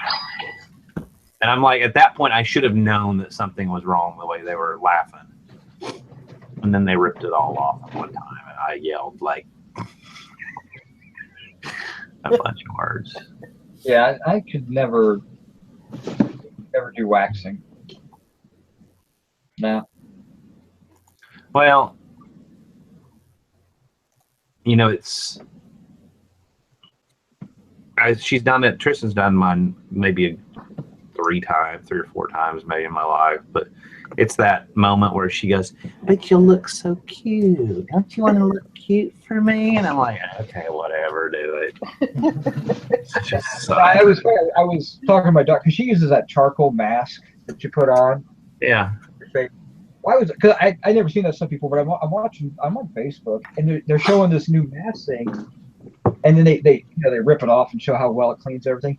And then they put some on Q-tips and put it up the dude's nose. So they used it to rip out all his nose hairs. And I'm thinking, what the? Can you imagine how bad that'd make your eye? That's making me just think about making my eyes water and making me want to sneeze. I mean, you got to do them both at the same time because you rip one out, you're not getting to the other one. I'll sit there with a fucking Q-tip up my nose with black shit on it for days until it falls out on its own. I'm not. No, if you do something like me, you got to do them both at the same time. Yeah, it was a YouTube video, and they were promoting their product. This is how they're promoting it, and I'm just like, dude, you just turned me completely off your product because I'm worried about now that maybe it goes out of my beer a little bit, rip my face off.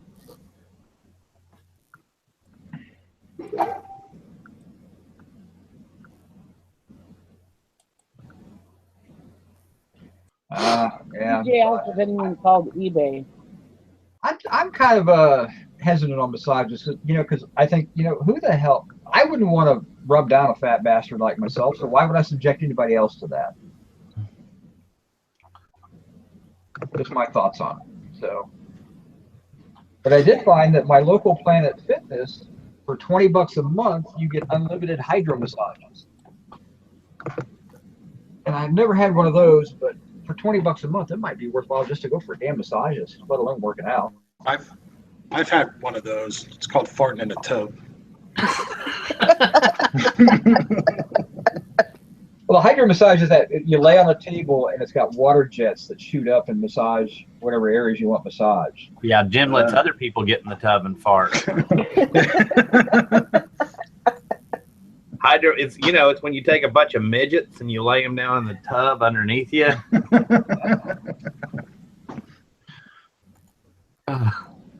Oh my. Oh my.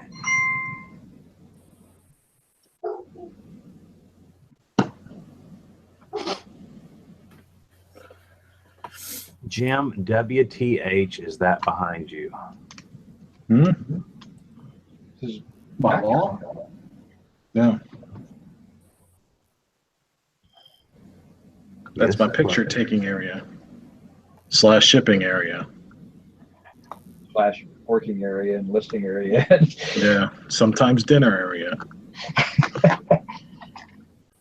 Nothing wrong with that.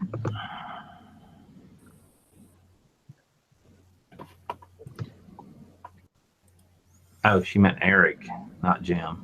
Oh, that's a lamp.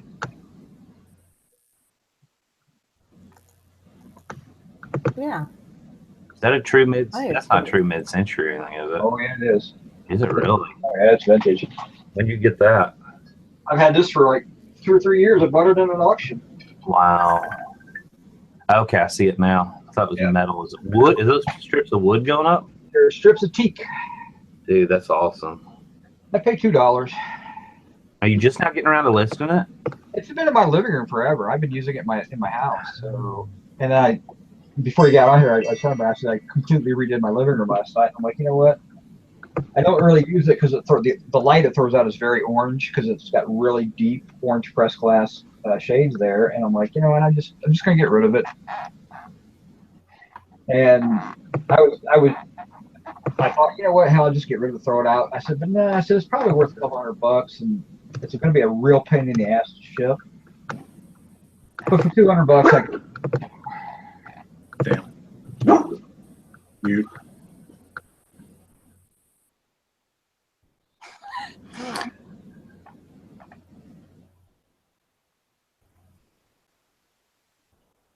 Okay, that's Maybe I'll do an auction on it or something.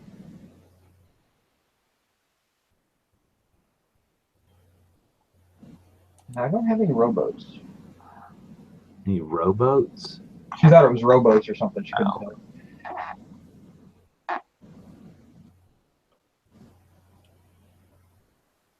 Lord knows I got a lot of everything.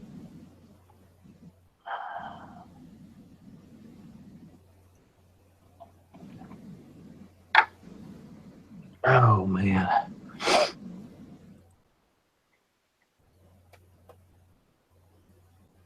Mm.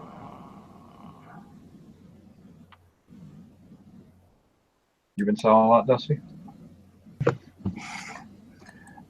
Honestly, I had 0 items to ship today. I did $9.99 yesterday. Ouch. Yep. Had a fantastic Sunday and then you died. Oh, dude, I had a killer Saturday, Sunday, Monday. Tuesday was okay, but you know, I mean, I let my promoted listings run out again. I just have been kind of So that's the only negative. preoccupied with other stuff. That's the only negative with listing every 7 or 10 days is, you know, your promoted listings crash every time you ever got to relist. So Yeah. and that's the one thing I forget about.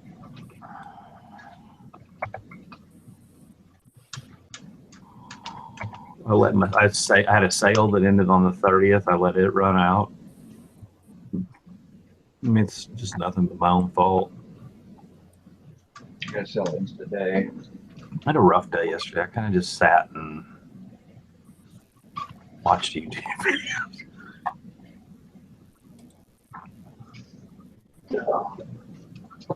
I talked to Sally. Yep. How's she doing? She's doing better. She's at home. So, What's wrong with Sally? see, she had to go to the emergency room this morning. She had An infection. an infection. Oh no. So, but she's at home. She said she's going to come on here in a minute. So,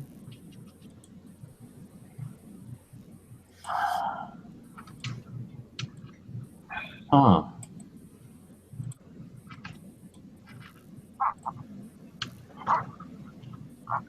Yeah, I had a couple of slow days, Monday and Tuesday, and yesterday was very good for me.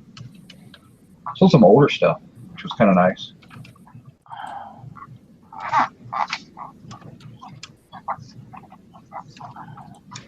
I got to get back to listing, man. I got to get back on the everyday listing kind of thing. It's just, I don't know.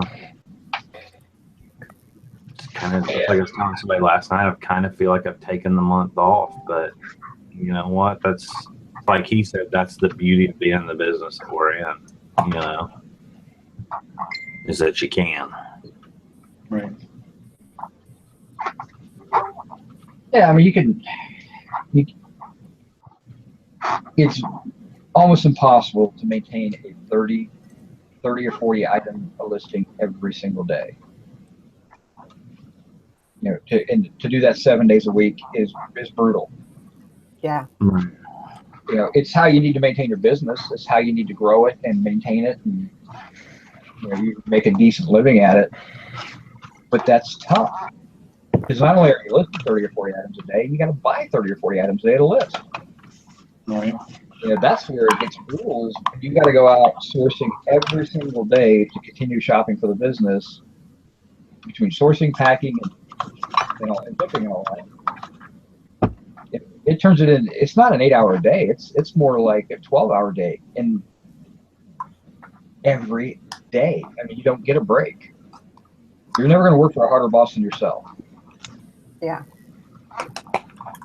I usually, when I'm doing my, because I've been trying to do every day this week, I've done 20 listings per day, Wow. and I have basically do the show, and then I do some stuff around the house, and I usually don't get back into it until about 1, maybe 2 o'clock. Mhm. And then usually I'm working up until 11 at night. So Yeah, so at least for me, at least 8 to 10 hours. yeah, and by the time you get everything packed, I mean, I got to go to the post office every day. It it can get a little tough. Right. Yeah. And it's hard. It would be really hard to do if you had to go source every single day, to get stuff to put up. I mean, that would be difficult. Yeah, I mean that's. Oh, you have a building. Cool. I mean, if you're smart, if you had a couple of good locations where you could go and pick up 40 or 50 items for whatever price you pay for it, Right. down to $2 an item, so you spend $200 a week buying stuff. If you want to make, I mean, if you could get 100 items a week to list, and then list 100 items a week, I mean, if you could list 100 items a week as well as sell 50 or 60, you could really build your business up. Selling 50 Right. items a week, 7 items a day. Yep. It's a bit to scale your business up to where you're really making a comfortable living. I mean, you can make a living at 500 items and all of that. Tiffany said last night before she went to bed, she checked her eBay, her fees and account balance, and it says $98.89. And she woke up and it was the same. Then she came back and looked at it again, and now they're $113.25. Oh, so how did it change when you didn't have any sales, basically? Did you get a FedEx package get dumped in there on your account that you shipped out earlier? I think they get billed. Don't they get billed when they get delivered, or no? When they get? Yeah, when it's finally delivered, they finish out the bill, and then it ships to your eBay account. So that's something they can drop in when you're not used to it. Right. And those will show up whenever you get. It kind of sucks. You get no notification, and that bill can change because, as weird as it sounds, when you do a FedEx shipment, it's just an estimate. So if you screw up on the weight, you screw up on the size of your package, that bill could change. Right.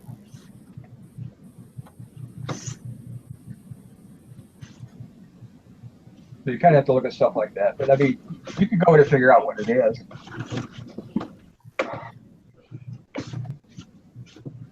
Yeah, I would have to put some kind of a tally or something over to the side to kind of keep that in the back of my head as far as that.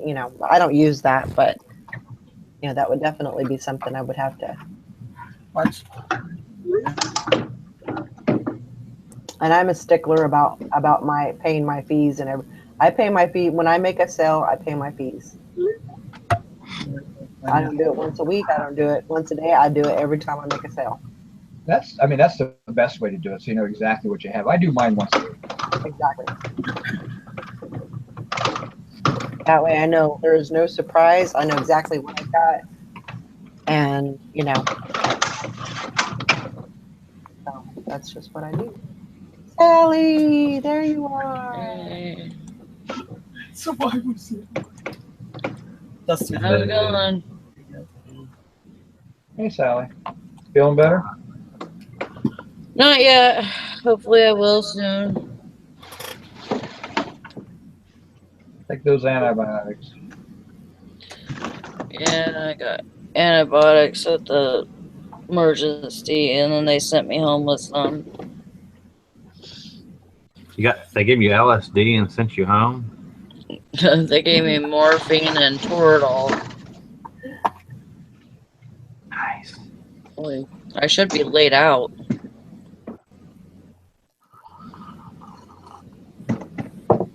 But I'm not. Takes a lot to keep this heifer down. Sally Ann. Stop saying that. Well, you know, in Oklahoma, that's what girlfriends call each other, is heifer. That's Well, we kinda- ain't in Oklahoma. You're pretty damn close. Nope. Yeah, you're kind of are. You're in Oklahoma's back door. The asshole. You're in there. You're the asshole of Oklahoma over here.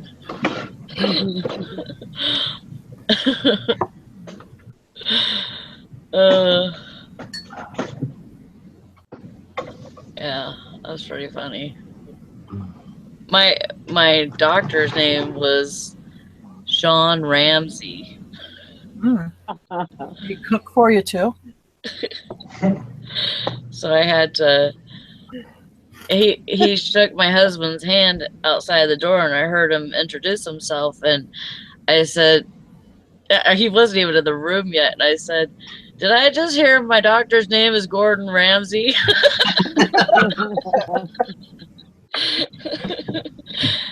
And he goes, "No, that's my uncle." I don't know if he was kidding or not. It was pretty funny though.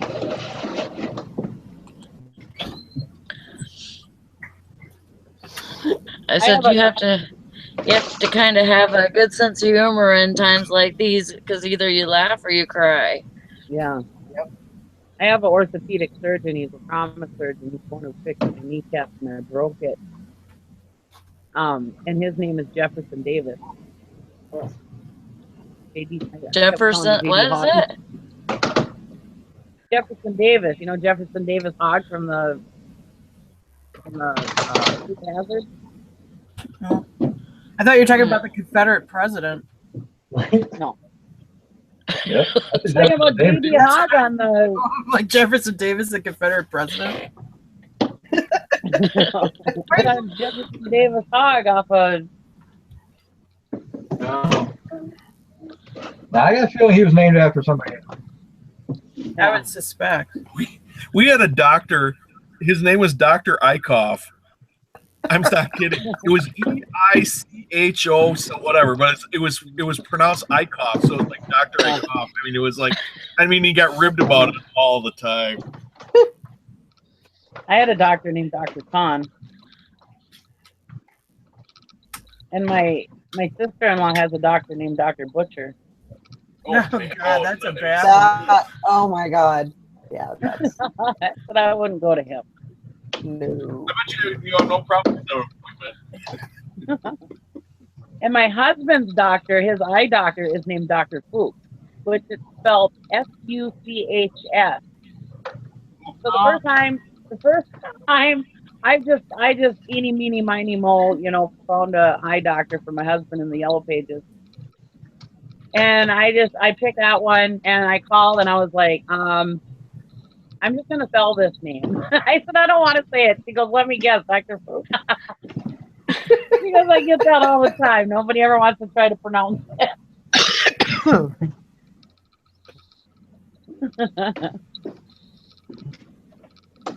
Todd says his urologist's name is Dr. Pinkstaff. Oh my god.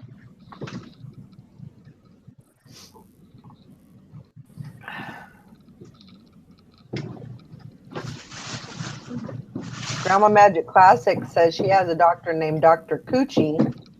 Oh my god. Oh, no. Is it her gyno? Oh my gosh, that's hilarious. his destiny was planned out for him right from the start.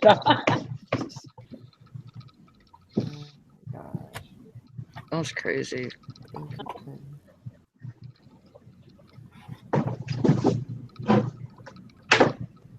She said he wasn't a gyno, so. Oh, he wasn't?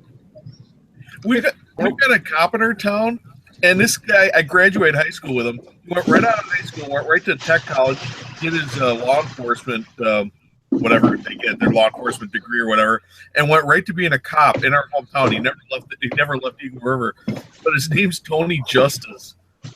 Oh, wow. And he's been a cop his whole life. It's funny.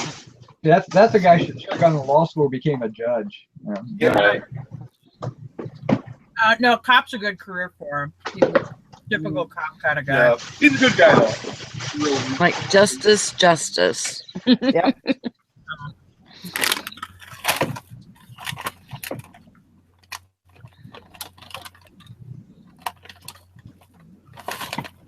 Sally, I'm going to the eye doctor today. Oh, good. So hopefully I'll be able to see. That would be good. That's a plus. That would be very good. I'm tired of not being able to see. I don't blame you. Sometimes it comes in handy when you're driving and stuff.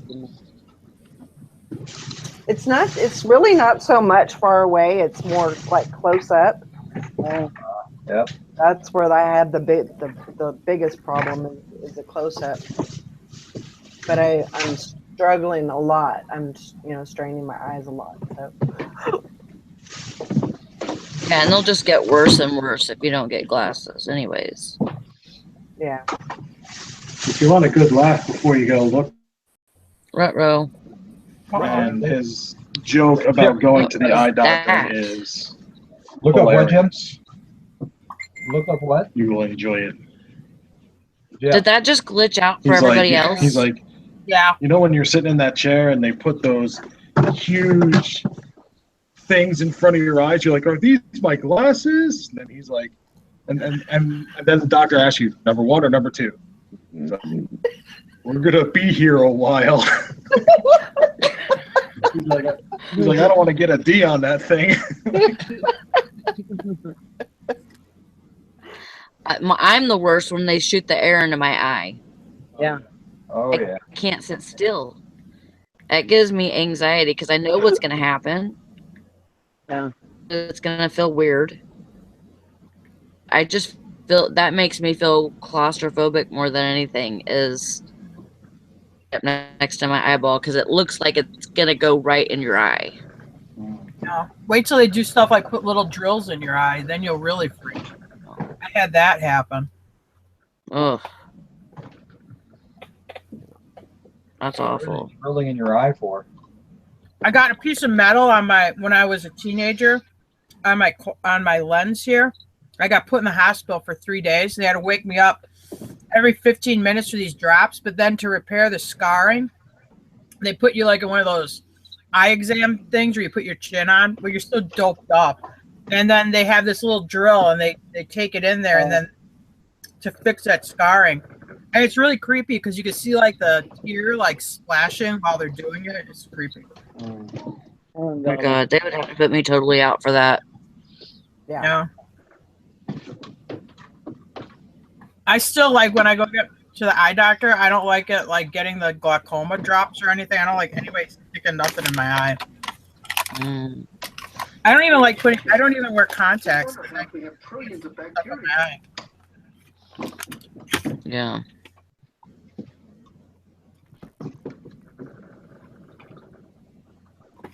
Good morning, Grandma Wrinkles. Everybody's doing good. We're hanging in there. You know what's funny is I was watching, what was it? Not Desperate Housewives, but the Real Housewives of something. I can't remember if I think it was Jersey, New Jersey. And they had a hairless cat that was named Grandma Wrinkles. Huh. Okay. I just thought about that. Just thought I'd share that with y'all. I'm sorry, those hairless cats are the ugliest thing in the world. I don't know how somebody would like pet them. You know, do you pet them because they're? I don't know. I would think That would so. that'd be weird to me. It puts the lotion on its skin. You're so gross. I'm just lotioning my hand.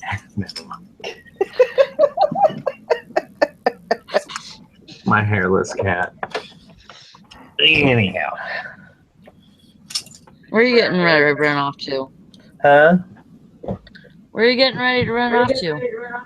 I gotta go look at some stuff.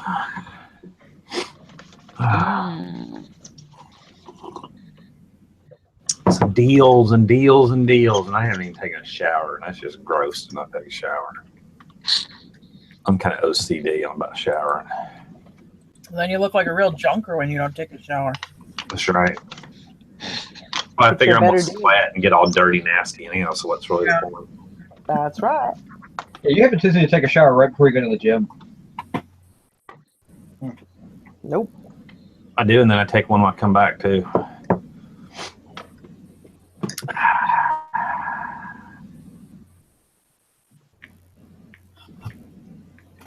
Did you shave your mustache off?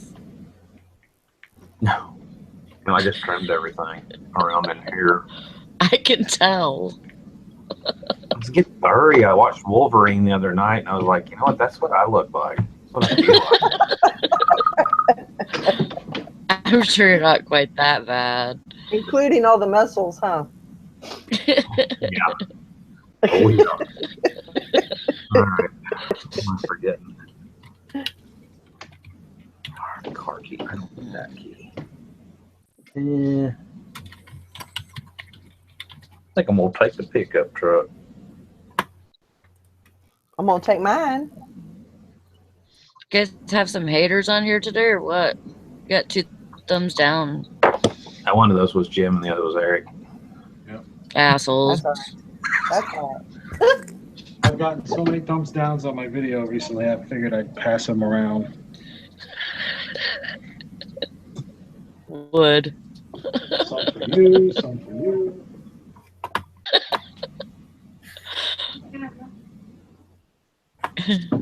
People better get busy and thumbs up that shit. Oh, somebody else There you thumbs go. down it. Really? There you go. See? Don't like it, don't watch.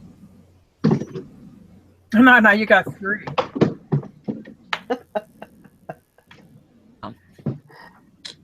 That's all right. I don't even know why. Another one. Really? Down and just go watch something else. See ya.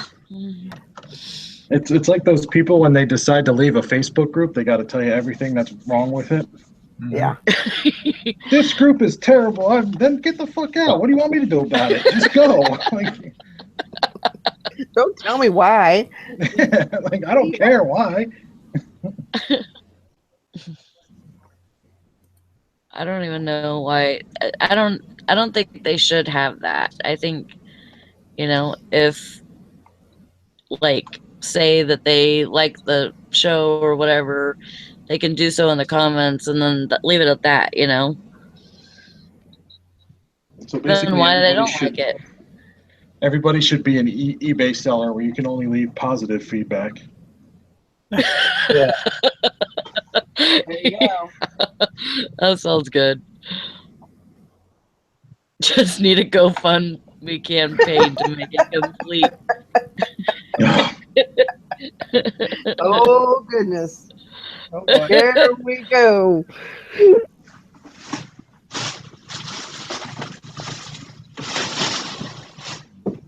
Yeah, well, I mean, we ain't even worried about getting paid, TJ. It's just, the whole thing of that when your channel and stuff, they see that, they have, you have so many thumbs up or so many thumbs down, and, it could be credibility or, maybe these people don't know what the hell they're talking about, and somebody new, they might not watch because they don't think they'll get good information or something. Yeah. There you go. Now it's only 2 thumbs down. You're winning them back. I guess somebody felt bad.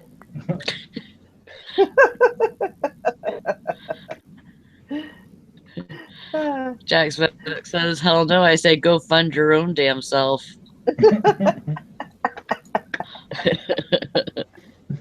Really makes me mad when people make one of those for just random shit like new car. Let's go fund me, Right. Go fund me because I'm important enough to, have strangers donate money for me to get a new car. So stupid. Yep. It is. That's what I think, anyways. I got a good one. What? I got a good one. I was going through the radio one day driving to work, and you got these religious radio channels, and I hit this one where it said, up next is going to be how the parishioner prayed and got a car through prayer. I'm like, okay, I'll bite. Well, the story is what she did was she started praying for a car. She needed a car, so she started praying for a car. She told her friends she was praying for a car. She told her pastor she was praying for a car. She told all the parishioners she was praying for a car. So what happened was everybody everybody that she knew, they all passed the hat and they got her enough money to buy a car. But it's not like you prayed for a car and it showed up in your driveway by some Christmas miracle.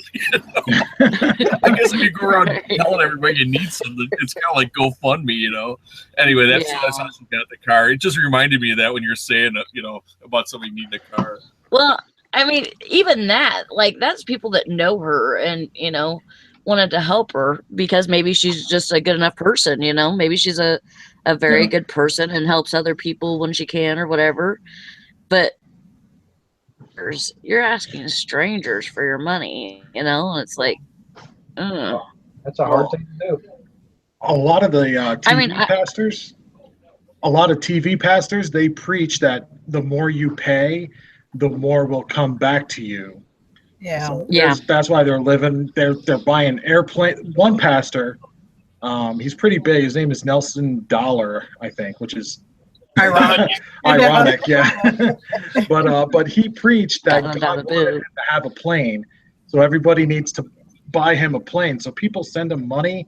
People that couldn't pay to ride the bus were sending them their last $2 so that he could buy a plane because God told him to. So we had these neighbors that were poor, and they were giving such a huge percentage of their income to the church because that's what they felt obligated to, and it was like 40%, wasn't it, Jim? It was a lot. That's crazy. Yeah, I mean, and they can't, hardly feed their family, and they're giving, but they had to give all this money to the church. Everybody in the family's got bad teeth. I mean, come on, people. I mean, you got to charity starts at home. So anyway, yeah. Red cast water method of collecting money. Yeah. I mean, seriously, I don't think Jesus would want you to make your family starve or something or go without electricity just to help the church. Yeah. I can't see that. Oh, 57 thumbs down now. That's hard to do since there's only 38 watchers. Jesus brought the extra thumbs down. Sorry, Jesus. Can we just switch to Trump and Hillary now? Come on, people.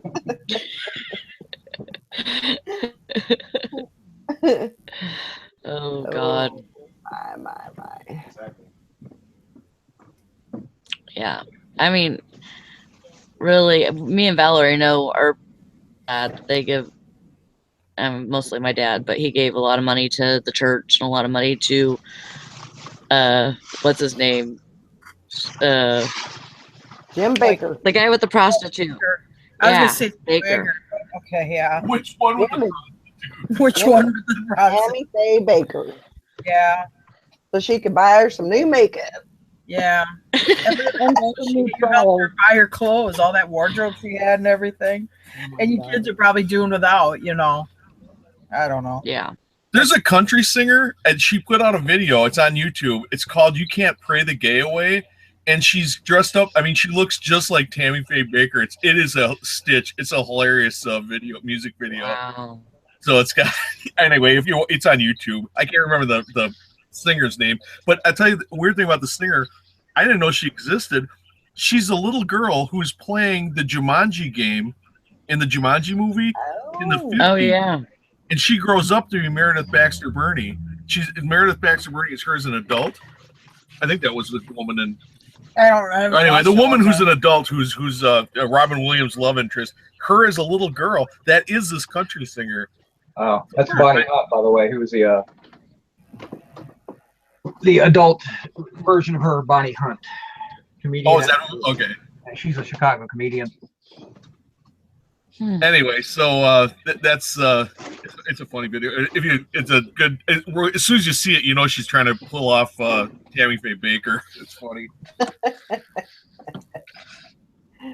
Oh. I'm better, Jennifer. Thank you for asking. Or hopefully better soon. I'm on antibiotics, so She's a little bit loopy, but that's pretty normal for her. this is true. I was gonna say I didn't notice any difference. No, that's right. That's right. Oh. All right, you I'm guys. telling you what. Sorry. I think No, I'm it's gonna all right. wrap up. I have a doctor's appointment I got to go to. So great day and get lots of sales. But list. You've got to list if you want to get the sales. No complaining if you're not listing. So, Yep. Everyone have a great day, and we will see you tomorrow.